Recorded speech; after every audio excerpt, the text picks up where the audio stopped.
For 1,000 years, it slept, buried beneath the shattered moon of Thro, wrapped in chains that once bound gods. When the humans arrived, they weren't searching for legends, they were looking for salvage. But what they uncovered wasn't scrap. It was alive, an alien dragon beast, forgotten, imprisoned, and waiting. And when they began to clean its chains, they didn't just remove rust, they erased a millennium of silence. What followed would shake the galaxy, one breath at a time. Because kindness sometimes awakens things far older and far more powerful than anyone can control. Hey, if you're already hooked, don't forget to hit like. It helps more sci-fi fans discover stories like this. Subscribe for weekly HFY legends, and share this video with that one friend who loves ancient alien mysteries. Seriously, you'll want them along for this ride. Now, let us dive into a story where a simple act of compassion changes the fate of an entire galaxy. The moon of Thro hung broken like a skull cracked open by some forgotten war. Jagged fragments drifted in lazy orbits, catching the light of the distant star and scattering it like shards of glass. From the shadow of the debris, the research vessel SS Callisto emerged, small, quiet, and utterly unaware of the legend it was about to disturb. Inside the bridge, soft alarms pulsed. "Captain, you're going to want to see this," the pilot muttered, eyes locked on the scanner. Captain Reeve leaned over his shoulder. "That's not possible." Buried deep beneath the moon's crystallized crust was an energy signature, strong, rhythmic, like a heartbeat.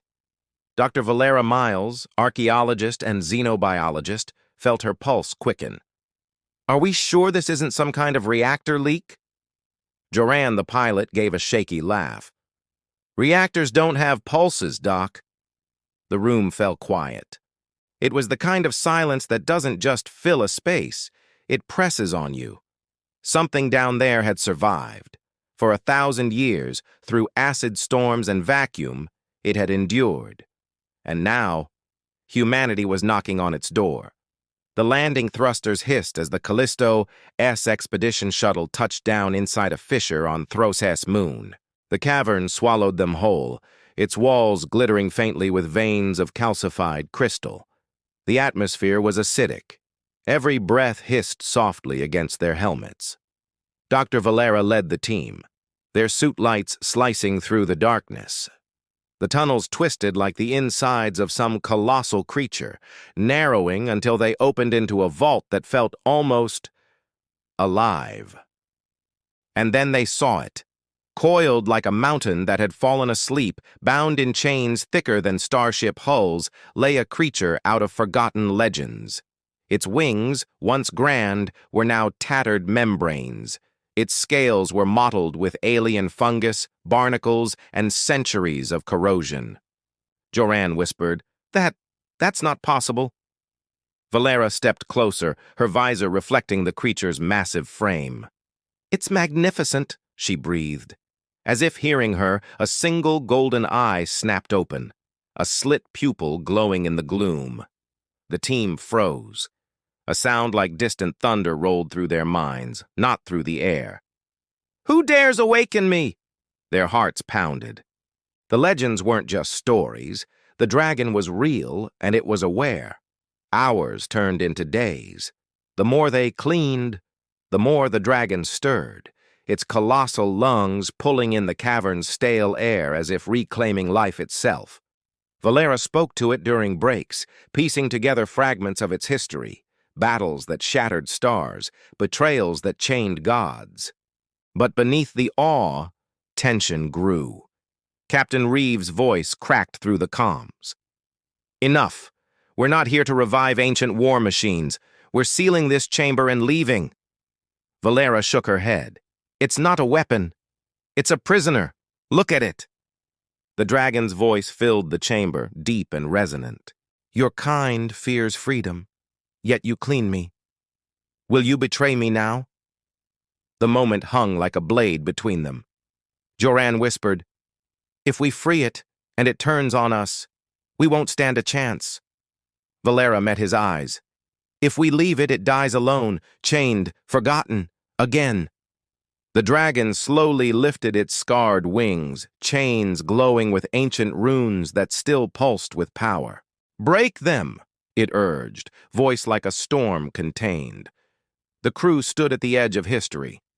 One decision would decide whether they awakened a guardian or unleashed a god of war. The cavern filled with the whine of laser cutters. Sparks cascaded down like fiery rain as ancient alloys screeched against modern tools. Rev shouted for them to stop, but Valera and Duran didn't falter. One by one, the chains began to fall. With each broken link, the chamber trembled. The dragon's power surged like a rising tide, air vibrating, dust swirling, walls groaning under forces older than humanity itself. Then, with a roar that shattered centuries of silence, the final chain snapped. The dragon rose, its massive wings cracking open for the first time in a millennium. Dust and slime rained down like ash as the beast lifted its head toward the fractured ceiling. It looked at Valera. Its voice was soft this time. "You cleaned my chains. You returned what time had stolen. I remember kindness." And then, with one mighty beat of its wings, it tore through the cavern roof. Starlight flooded in, pure, blinding, glorious. The crew stood in stunned silence as the creature soared into the void, a streak of fire against the stars. A legend had awakened, and the galaxy would never be the same again. If that gave you chills, you're not alone. Imagine it. The last dragon of an ancient empire, freed not by weapons, but by kindness. Acts like that can reshape history or destroy it. If you enjoyed this story, hit like to support the channel, subscribe for more HFY Sci-Fi tales every week, and share this video with your fellow lore hunters.